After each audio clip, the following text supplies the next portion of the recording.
Time now for this week's Health Matters. PA Lynn Szabo, along with Mike Thornton here in the KFUG studios with myself, Paul Kritz, and we're talking nanoparticles. What's this all about today, Lynn? Cool.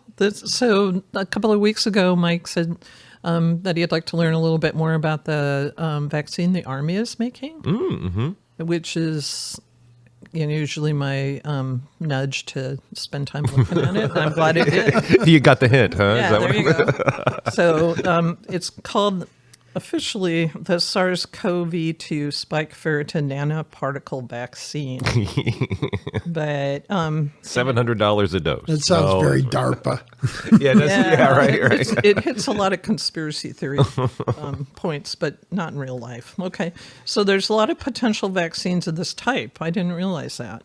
That are being studied right now, not only for vaccination against infectious disease, but also treatments for cancer. So this ferritin nanoparticle thing is actually, I'll talk a little bit more about it, but it's kind of like the platform that you use to get information into the body. Okay. So that's a what's little bit later. And this is specifically a new or different process for creating vaccines? Yeah. Wow, okay. Relatively new. It's kind of been used for cancer treatment, same as messenger RNA, but it's a different platform. Whoa, okay? Right on. So right now, it's specifically being studied at Walter Reed, and there are 2,500 people working on it at Walter Reed. So probably on little parts of it. Sure. Yeah. So a big effort, not a very fast-moving effort, as we'll see. But the vaccine, they called it the SARS-CoV-2 spike ferritin nanoparticle, but I think we should call it the SpFN. Okay. Yeah. SpFN. Yeah. Currently, mostly still in animal studies, but they're studying the native virus, so the original SARS-CoV-2 virus, and then the variants of concern. Okay. The Omicron part of it is still being studied only in vitro right now. Mm-hmm. Yeah. Okay, so why? What's the importance of that? Just that that's early on? It hasn't finished gathering the information that they need. Okay. There's a sense from the articles that I read that this is a really slow and deliberate effort. Well, so, like they're taking their time. They're not plodding along. Yeah. They're thinking it through really carefully. And I think what they really want is to have it be more durable. I think they're trying to solve that problem. Durable in what way? Durable meaning that you don't have to get a booster every X months. Okay. So, let's see. Hang on here. So they're looking at the durability. Sorry, I'm having problems with my notes here. But the other reason that they're trudging along with this is at this point, it's really hard to find volunteers who have not already had COVID or been immunized. So adult volunteers. Okay, so now I'm looking at your notes too, and I want to go back. There's something that you skipped over just now in the little shuffle, and that is that they're being slow and very deliberate about all of this, but they're looking at a vaccine that would cover all of the variants of concern. Yes, this is what Mike brought up. So all of the coronavirus, so not just necessarily SARS-CoV-2, but probably MERS. Oh my gosh. Like probably random cold virus. Oh wow. Yeah, so thanks for mentioning that. So it's a big deal. Yeah, this is a big deal. It's not just COVID-19, it's not just but other coronaviruses, and there's so many different kinds of coronavirus. So this is, I mean, like you've outlined what the mRNA process is and how that works. So this is is this a more basic level of attack? No, it's just a different car to get to your destination. Is the simplest way I can say. But that car allows you to get to a lot more destinations too. Right. Wow, that's really interesting. Whoa, okay, cool. Right. So the part of the spike protein they're using to stimulate the immune system is probably a really, really basic part of it, so that it's going to affect all coronaviruses, because spike proteins kind of define coronaviruses. Sure. Okay. So specifically, this is a ferritin platform. So I didn't know this, but we look at ferritin levels all the time in people who are anemic, and it gives us an idea of how much capacity they have to carry iron, which is the precursor to hemoglobin, which is the problem in people who have iron deficiency anemia. So this looks like a little cage, is how they describe it. and it just going through the blood system, and it has the potential to carry things. It's an empty kind of transport mechanism. And so instead of putting iron in there, they're putting non-native, so not of the person's normal body stuff, nanoparticles in there so that it can travel around the body and stimulate the immune system. Wow. Okay. know. Okay. So, I mean, it's to a certain degree, I can't even be as wowed by that as I should be, because the whole ferritin thing, that's the first I've ever heard of this. There are little cages in our blood carrying things around. I had no idea. Well, it kind of makes sense. I mean, there's a lot of chemicals that have to be transported throughout the body. Right? Yeah. I just didn't know that there was a little basket for them. That's kind of cool. That's exactly what they called it, a little cage. And, in my mind, I see this kind of globe thing, not solid. Yeah. With a little blank center that you can stuff things in. Like a pimento. Kind of. But the olive has a bunch of holes in it. Okay, so they take the storage protein and they put a non-native metallic. I don't know what that means, non-native metallic. I don't know what the metallic is referring to. Nanoparticle stored in the center part, and then it kind of goes through all the body. You can also, if you didn't want to address COVID with this or the vaccine to address an infectious disease, you could address specific cancer treatments. Right. So stimulating the immune system same thing with messenger RNA. Yeah. It's kind of what you load the vehicle with. That's nuts. Okay. But that means it has multiple possible applications. So they use aluminum as an adjuvant. So you know what that means? No. Yeah, we should explain that. So this is a problem that some people have with vaccines, that a tiny little amount of aluminum is put in to stimulate the immune system to have a greater response to the vaccine. Okay. And so for some people, they don't like that because that sounds weirdly like they're being poisoned. Well, yeah, but that's the same. Would that be the same as taking like zinc? Yeah, that would totally be untrue. Yeah, there's some association with aluminum and Alzheimer's, and so people jump way to conclusions. But this is the cool thing about this is it's going to make the body respond in a more durable way. Okay, isn't that our problem with the messenger RNAs? They don't have an adjuvant, as far as I know. Wow. Okay. So this thing, the adjuvant, this is specifically just to kick the immune system into a higher gear. Okay.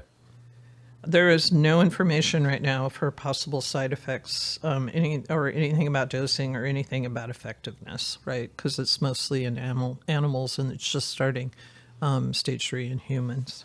So. And you'd mentioned earlier, too, I'm not sure if this got said out loud, but they're having trouble finding human people to take part in it because they can't find somebody who hasn't either had COVID or been vaccinated. I know. They probably have to gather up some troops that have been hanging out in Siberia or something. Shh, those are secret. So any indication how long they've been working on this? I imagine no longer than a couple of years. Well, yeah, I think a couple of years, but I think they probably built on information that's been around a little longer than that for the cancer treatment part, and so they're just pivoting on what they already know. So it's like they're standing on the shoulders of giants. Sure. So that I thought was really interesting. That is really interesting, and a whole other vehicle. And I'm excited. I mean, the mRNAs have been so successful against COVID, and then this is another vehicle like that. I'm just really excited for what comes next and what's other applications these two Wouldn't mechanisms. it be nice to not get colds anymore? Or cancers. Oh yeah. So yeah, but I mean, it's my experience, especially in Del Norte, is cancer is a big deal. I'm not putting it down at all, but colds on a day-to-day basis, super annoying for people. Yeah. And, they all want antibiotics for a viral process, which isn't going to help. So, but I think what they're really saying is I'm just over being sick. I don't want to be sick. That's going to be some great marketing, from colds to cancer. I know. Isn't it amazing? Really something. There really, really is something. And I think we've been just collectively like super busy and distracted and taken up with the things happening right in front of us to really truly appreciate. Although occasionally I do get an appreciation because of you, Lynn, just about the kind of sea changes that COVID has brought about, just in vaccines and specifically in vaccines. I think you could call this a paradigm. So in science, paradigms are amazing events. So nothing much happens in science. People are doing studies here and there. No great understandings are pushing forward, then all of a sudden it blows up, and then everything seems to move forward. Yeah. And even the antiviral, I mean, just years ago, 20 years ago, antiviral medications were rare. They were expensive. They weren't around. And now we've got a number of different... HIV that was a paradigm. And then the monoclonal antibodies, another paradigm. So I was Googling how many monoclonal antibodies are there for all the different types of medicine. There's probably about 60. Wow.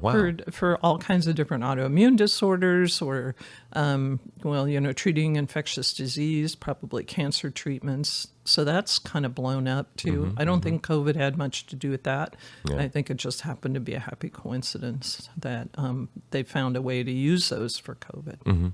So I know I was telling you before off mic that one of my students in Pelican Bay, where currently classes are shut down right now because of Omicron, and he spent a weekend with the illness. It was the first time he'd gotten sick. He'd made it through the first wave and the Delta wave, but they got him this time, and he's talking about, and a lot of what we've heard about Omicron, was primarily, shoulders up, a lot of like throat and head. And he did experience some like tightness and difficulty breathing, although it wasn't, it wasn't as bad as it could have been or was in Delta. But they gave him, and can you remember the name? I just, and talking. Starts with SOL, I think. SOL and ends with MAB. Yeah, right. MAB is at the end, and I don't think I could pronounce it. Solstravimab or whatever. But it was one of those antiviral, and we've done segments about that specific medication. Right. And he spent maybe over the course of 2 days, an hour on an IV with this medication, and he said he could feel it.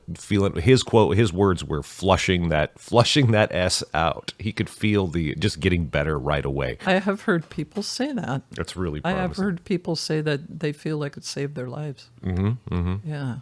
So yeah, there's a lot of good that's going to come out of this, and hopefully we'll be able to put it to good use in the future. Oh, completely. So, anything else? Well, I wanted to know what you guys thought about the upcoming release from mask use inside. I'm not feeling the love on it. It feels to me a lot like just before Delta. Like in May when they announced they were going to, or I heard on the news Gavin Newsom was going to allow us to be inside with no masks, and I wondered why did I know about Delta? Because at that point I knew about it, so the knowledge was out there.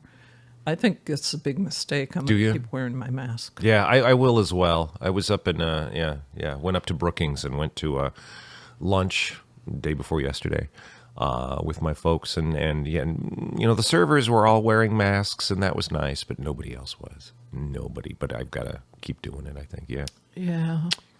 I don't trust those people and their breathing. So I don't know. I mean, just I think this could be a big mistake. So is there an analogous sort of situation now? I mean, you talk about when they started to kind of maybe let's start relaxing things, and then Delta went crash. Was that triggered by the relaxation, or certainly helped along? Delta was a thing. Delta was just beginning as a thing, and I remember listening to the radio story and then thinking, did they know Delta's a thing? Do we have anything to be concerned about? I mean, I think now people are looking at Omicron and going, "Oh, we can live with this." I think that's actually what's going on. Yeah, I think people are rightly or wrongly thinking, well, Omicron, that's it. Yeah. There isn't a more there's a more virulent Omicron thing out there. I thought about talking about it, but this was interesting today. I think there's a variation, a riff off Omicron. Really? Which is also not supposed to be a severe illness, but people are still dying of it. So it makes me think, because the testing is coming out about the same time the masks seem to be going away. I think they're ready to cut loose and just declare some people collateral damage. I think we're there. I think we've Well, people were advocating for that. Oh, at the beginning. Just saying, well, some people are going to die, and we can't allow. I mean, wasn't there some politician who basically said exactly that? Our elders want to die for our capitalism. Right, want to die for capitalism. Yeah, not so much. My dad would say not so much. Is that right, Dad? Yeah. That's a really good, that's a really good, I guess, societal question is, are we just going to get to a point where the rest of the country, maybe the rest of the world, just simply says we have X percentage of our population that is vulnerable to this. They have to figure out how to protect themselves, and the rest of us are going to move on. I mean, it's going to put it in the same sort of. Happening. I think that is happening. I mean, and it's going to be. I mean, at long last, people are saying, "Oh, you know," at the beginning, when folks were saying COVID, it's like the flu. I think it will end up being treated like the flu if we have reached this point of it is endemic now, and we're just going to have to get, you know, you get vaccinated every year like the flu, and 50,000-60,000 people will die every year because of it, and we'll not even notice. Yeah, the flu, actually, as a tangent, the flu breezed through Del Norte. I think I saw like 3 cases of it.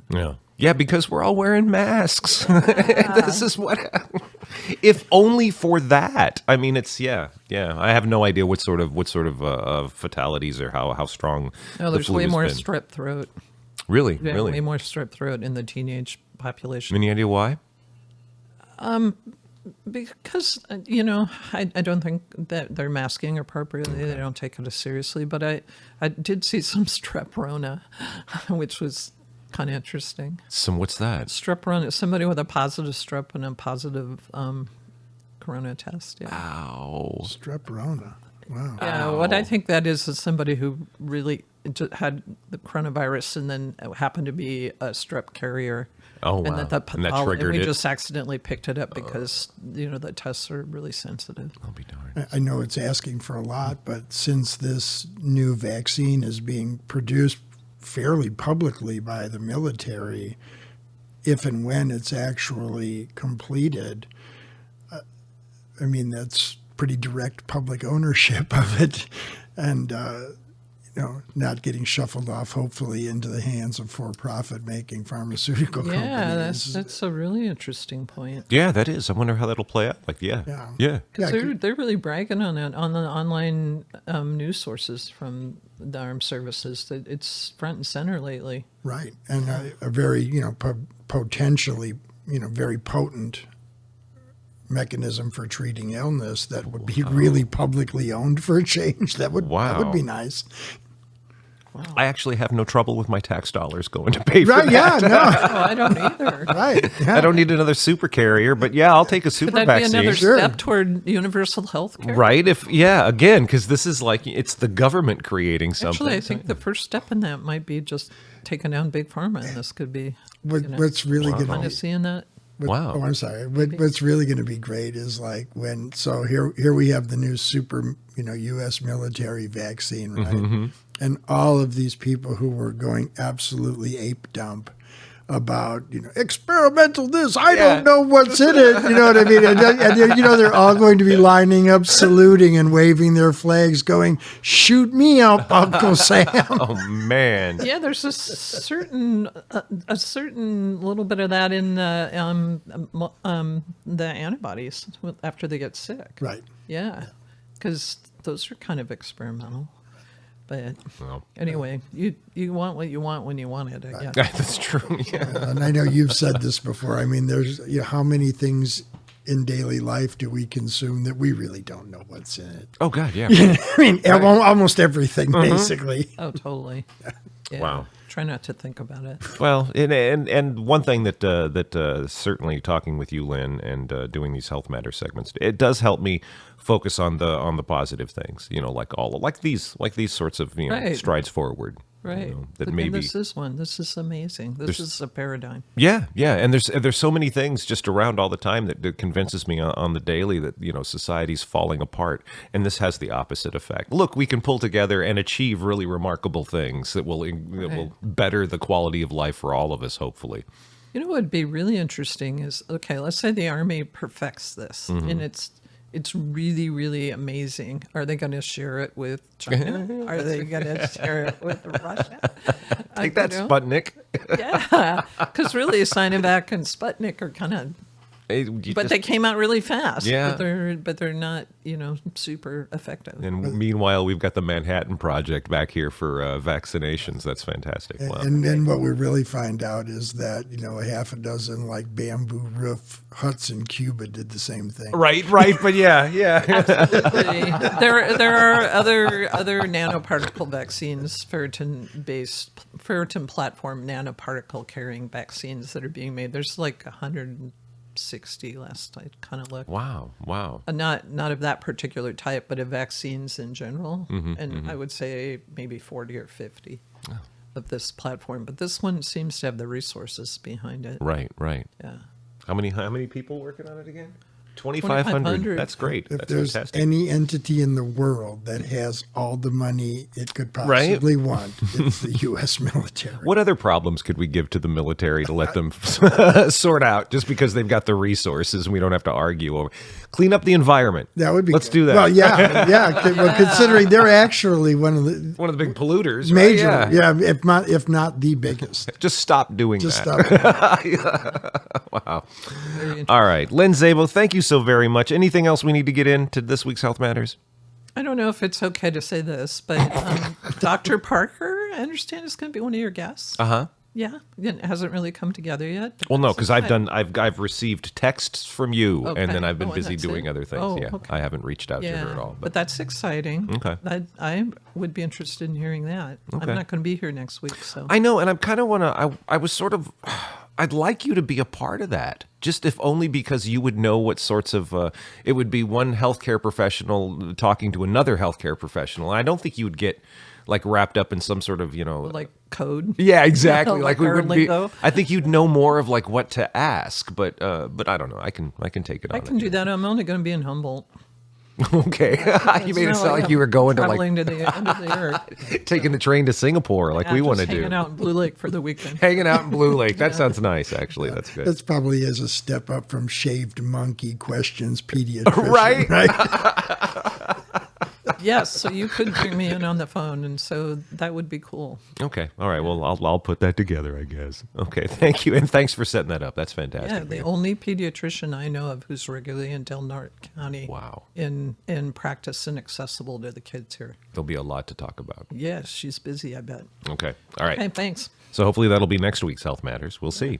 And I will do what I can to make that happen. Lynn Szabo, PA, thank you so very much. And if we don't talk to you next week, we'll talk to you very soon afterwards. Okay. All right.